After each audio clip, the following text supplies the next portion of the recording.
책 읽어주는 남자 코너. 오늘은 자 정혜진 박사님의 당신이 옳다라는 책을 가져왔습니다. 자, 여러분들 너무나도 잘 아시는, 그리고 너무나도 좋아하시는 우리 정혜진 박사님.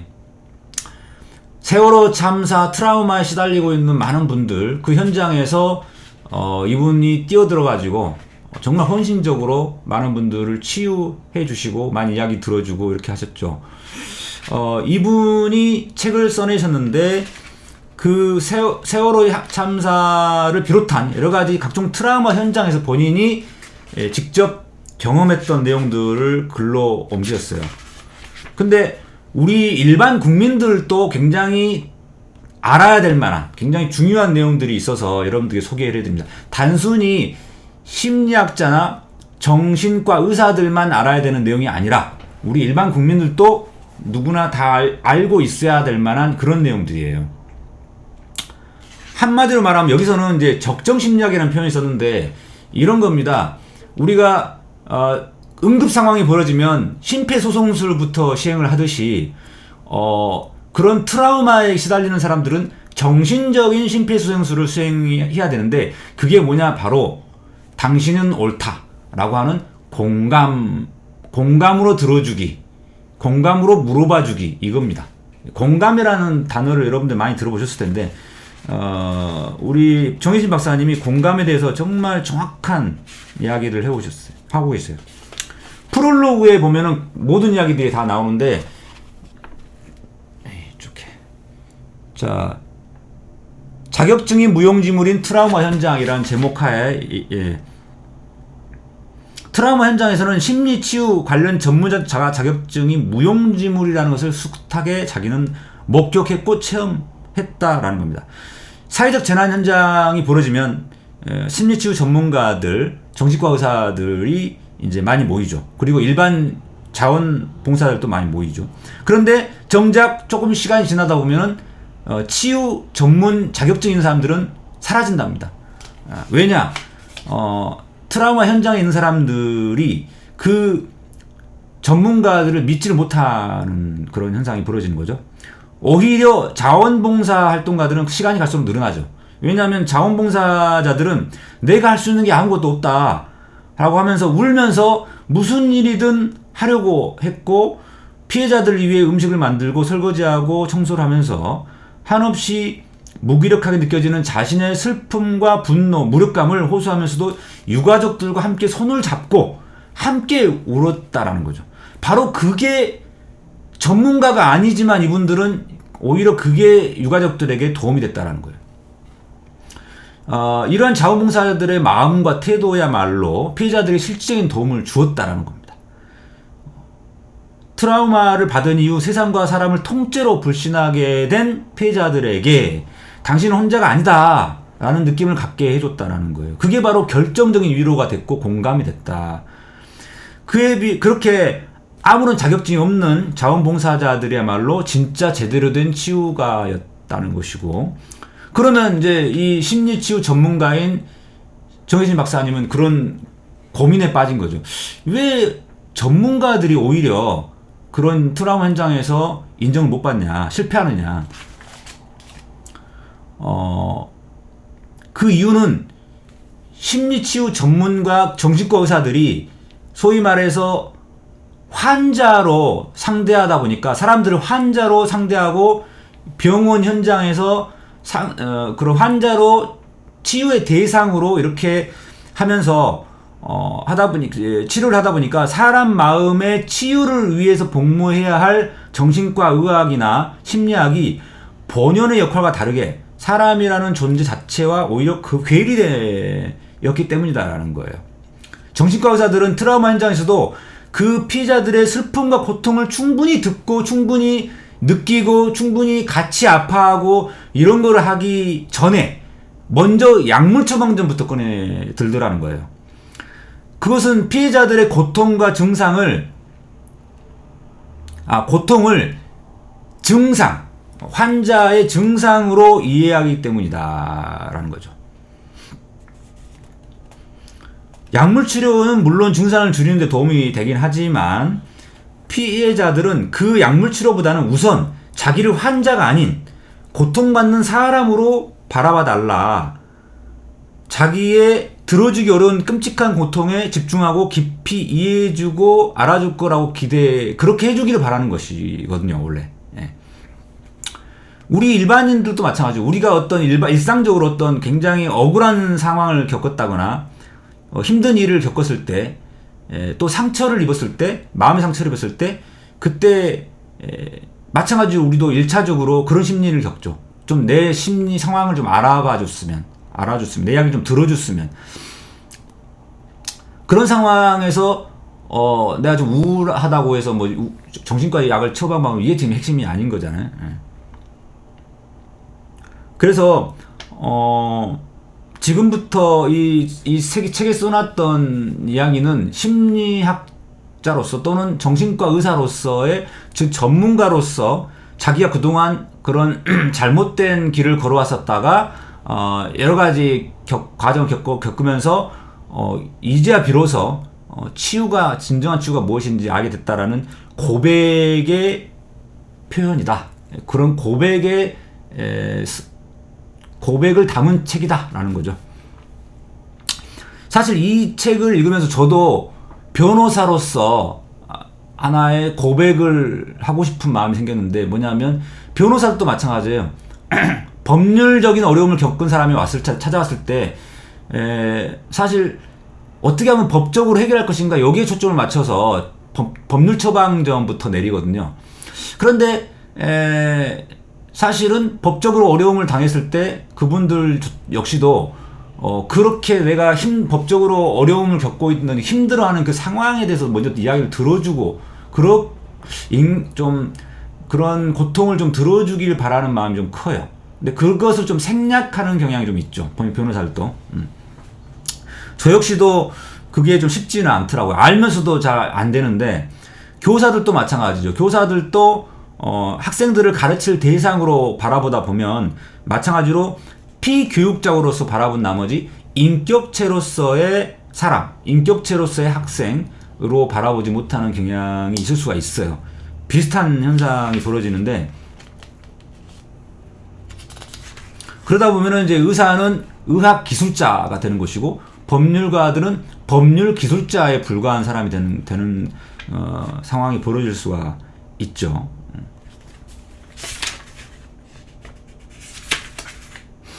그래서 이분은 자신도 원래는 그런 사람이었는데, 그런 좀 의학 전문가였다가 바뀌게 됐는데, 그 바뀌게 된 계기가 병원을 떠나서 병원 바깥에서 사람들을 만나기 시작하다 보니까 바뀌게 됐다, 이런 이야기를 하더라고요. 이 책에 나오는데, 병원 바깥에서 이 사람들 환자가 아닌 그냥 사람으로 대하면서 이야기를 들어보다 보니까, 환자로 인식하기 전에 먼저 사람으로 대해야 되겠구나, 이런 생각을 하게 됐다는 거예요. 그러면서 이제 트라우마 현장에서도 그런 관점에서 그럼 트라우마 현장에서는 병원이 아니기 때문에 내가 의사다라는 생각을 내려놓고 이렇게 접근을 했다는 거죠.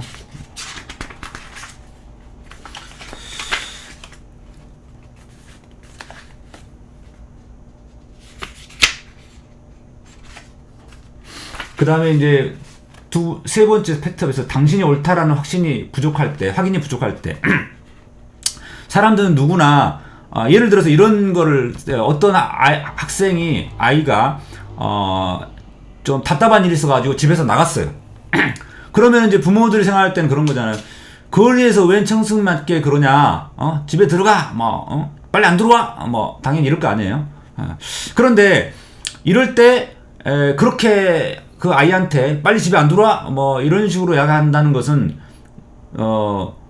뭔가 네가 잘못을 했어 라고 하는 이야기밖에 안 되는 거잖아요. 하지만 그때 그 학생이 듣고 싶은 이야기는 그런 거죠. 지금 이 시간에 네가 집 밖에 이렇게 배회하고 있다면 뭔가 분명히 그럴 만한 이유가 있을 거다. 그러니까 이렇게 하지 않겠냐라고 이해해 주는 거. 요 말을 듣고 싶을 거예요. 그게 바로 당신이 옳다라는 확인이 부족할 때라는 그런 의미인데요. 그래서 그때야말로 전적으로 자기 편이 누군가 되어주기를 바라는 마음이 있다라는 것이죠. 그런 때 그래야만 그 다음 행보를 자기가 이성을 찾아서 행보를 할 수가 있는데, 그렇지 않으면은 비이성적인 행보를 할 수밖에 없게 된다라는 것이죠. 그래서 그러한 상황에 있는 사람에 대해서 우리가 너 왜 그래? 너 왜 그런 식으로 해? 라고 따지기 전에 네가 그럴 때는 그럴 만한 이유가 있었겠구나. 그럴 만한 이유가 있었을 거야. 그러니까 너의 그 마음 상태는, 적어도 너의 마음 상태 자체는 오라 라고 하고, 그 다음에 자기가 할 이야기를 하는 게 순서다라는 거예요. 그게 사람의 마음을 대하는 예의다, 이렇게까지 이야기했습니다. 이 대목에서 굉장히 참 와닿더라고요. 사람의 마음을 대하는 예의가 무엇이냐. 우리가 막연히 그냥 무심결에 내뱉는 말들 중에 이렇게 사람의 마음을 대하는 예의를 어긋나는 말들이 있었는지 한번 생각해 볼 필요가 있겠다라는 생각이 들었고요. 그 다음에 또 쭉 넘어가 보면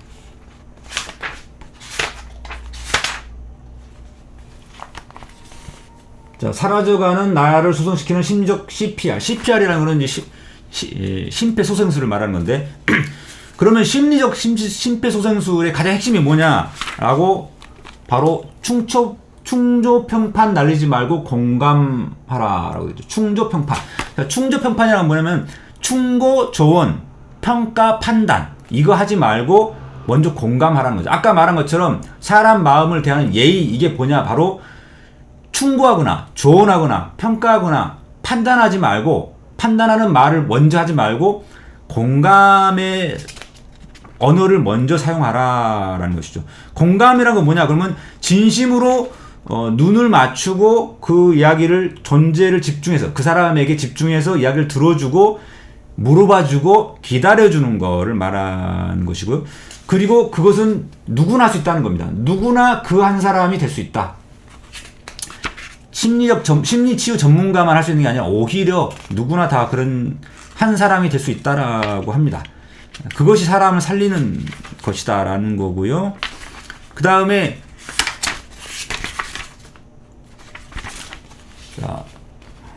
사람을 살리는 결정적인 힘은 공감이라고 돼 있죠. 자, 그런데 여기서 우리가 한 가지 오해가 있을 수 있어요. 공감이 중요하다고 하니까 이제 그냥 무조건 들어주는 거, 지칠 때까지 내가 피곤해도 들어주는 거, 그런 것을 공감이라고 생각할 수 있는데, 그것은 공감이 아니라 감정 노동이라고 표현합니다. 우리 정혜진 박사님이 이걸 감정 노동이다, 그것은 바람직하지 않다라고 그래요. 참다 인내심을 잃고 폭발할 정도로, 짜증이 날 정도로 그렇게 들어주는 것은, 그것은 감정 노동이지 공감이 아니랍니다. 그러니까 한마디로 말해서 그 정도 상황이 되면 오히려 멈춰야 된다는 거죠. 그 들어주는 걸 오히려 멈춰야 된다. 누구나 그런 거에는 한계가 있기 때문이라는 것이죠. 그래서 언제나 내가 먼저다. 그런 상황이 되면 나를 먼저 공감해야 된다. 아, 내가 이 사람 이야기 들어주는 게 너무 힘들구나. 그 상황에 처한 나를 오히려 공감해야 되니까, 그때는 잠깐 미안하다고 하면서 다음에 이야기하자, 뭐 다음에 이야기 들어줄게, 뭐 이렇게 해야 되겠죠. 그게 그 상황에서 나를 먼저 공감하는 게 굉장히 중요하다. 그러면 내가 다른 사람에게 공감을 받거나, 또는 내가 내 스스로 공감을 해보거나, 시간을 좀 갖거나, 내가 여유를 갖거나, 이렇게 해야 된다라는 거죠. 그 다음에 또 한 가지, 이제 두 번째에서 정서적 공감과 인지적 공감이라고 이제 나눴는데, 눈물을 주르륵 흐르는 것이 공감의 본질인 것처럼 오해할 수 있는데, 그것도 역시 그냥 공감의, 그냥 반사적인 반응일 뿐이지 그 자체가 공감은 아니라는 거예요. 그래서 공감을 잘하는 사람이, 눈물을 잘 흘려주는 사람이 공감을 잘하는 게 아니고, 타고난 노력으로, 타고난 게 아니라 후천적인 노력으로 인지적인 공감을 할 필요가 있다. 그게 정서적 공감, 눈물을 쭈르륵 흘리는 거는 2%밖에 안 되고 20%밖에 안 되고, 인지적 공감이 80% 정도 더 된답니다.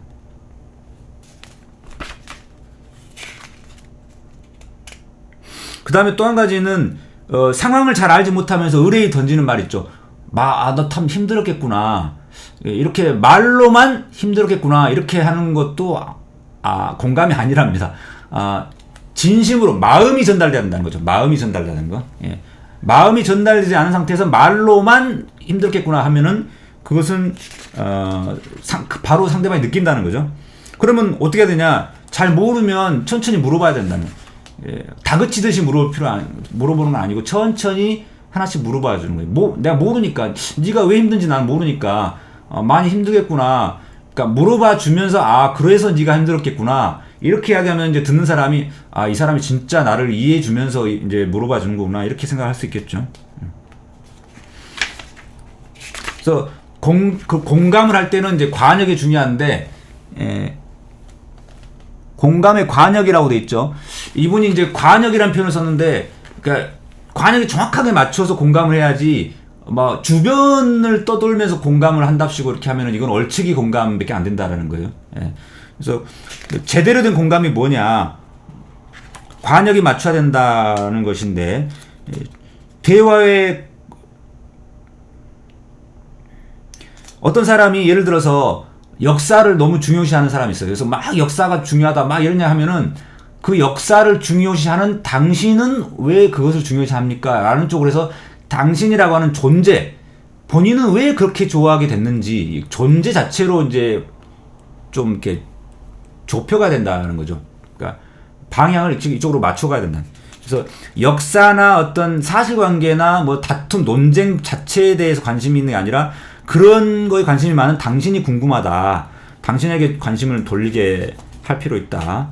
왜냐하면 사람의 마음은 논쟁과 설득으로 움직이는 게 아니라 그것을 하게 된 이유를 알아주는 거. 이게 중요하다라는 것이죠. 그 다음에 칭찬이가 좋은 말들은 그건 다르다. 왜냐하면 칭찬이라는 것은 어떤 옳은 점수에다 방점을 찍는 것인데 비해서 노력을 네가 참 많이 했구나, 애썼다라고 하게 되면 존재 자체에 방점을 두는 것이기 때문에 이 칭찬도 독이 된다라는 것은 바로 이런 측면이죠. 그리고 칭찬을 자꾸 하다 보면은 성취 자체에 대한 인정과 주목의 존재에 대해서 주목을 하게 돼서 그것에 매달리게 되는 경향이 있다는 겁니다.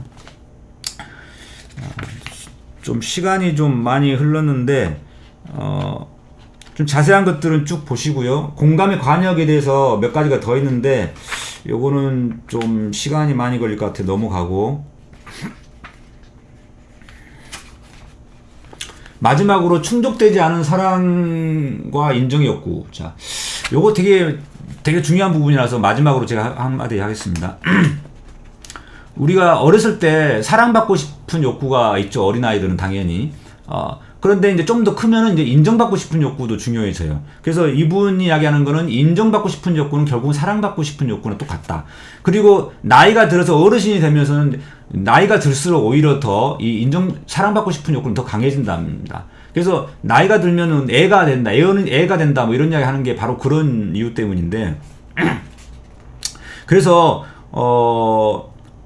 사람은 일생 동안 이러한 사랑의 욕구가 충분히 공급돼야만 제대로 활동할 수가 있다라는 거예요. 그래서 사회적으로 어떤 사회 운동이나 정치를 비롯해서 우리 사회를 바꾸는 여러 가지 활동들 많이 하시는 분들도 이런 아무리 그 성찰이 깊고 연륜이 깊으신 분들도 사랑의 욕구가 충족되는 게 약해지면은, 줄어들게 되면은 마음이 뒤틀리게 된다. 그런 경륜이나 지식 성찰이 무용지물이 된다. 그래서 사랑받는 욕구가 굉장히 중요하다라는 이야기를 하셔요. 그래서 실제로 이걸 쓰신 정혜진 박사님도 이러한 활동들을 어떻게 할 수 있었느냐. 바로 남편으로부터 끊임없이 사랑받는 존재였기 때문에 가능했다라고 본인도 이야기하셔요. 그래서 이 남편 되시는 분이 이 추천사를 썼는데 여기 내 안의 모든 것 이렇게 써가지고, 내 아내는 정혜신이다. 그녀와 나는 1년 363일 24시간 함께 있다. 무엇보다도 연인이고 같은 일을 하는 도반이었으며 스스로에게 스승이었고 특별하게는 전우였다. 이렇게 하면서 이 추천사를 썼는데, 이 추천사를 읽어보면은 이제 이명수 님이시던데 그런 게 느껴지더라고요. 사랑이 절절히 느껴진다. 어찌됐든 자, 이거 되게 시간이 많으면 이것도 많이 설명을 해드리고 싶은데 자세한 거는 여러분들 직접 읽어보시고요. 정말 후회되지 않은 책입니다. 제가 작년 하반기쯤에 이걸 사가지고 잠깐 읽어봤는데 너무 내용이 좋았는데 최근에 다시 읽어봤어요. 그래서 밑줄 치어가면서 되게 읽었고 앞으로도 또 읽어보고 싶은 그러한 내용들입니다.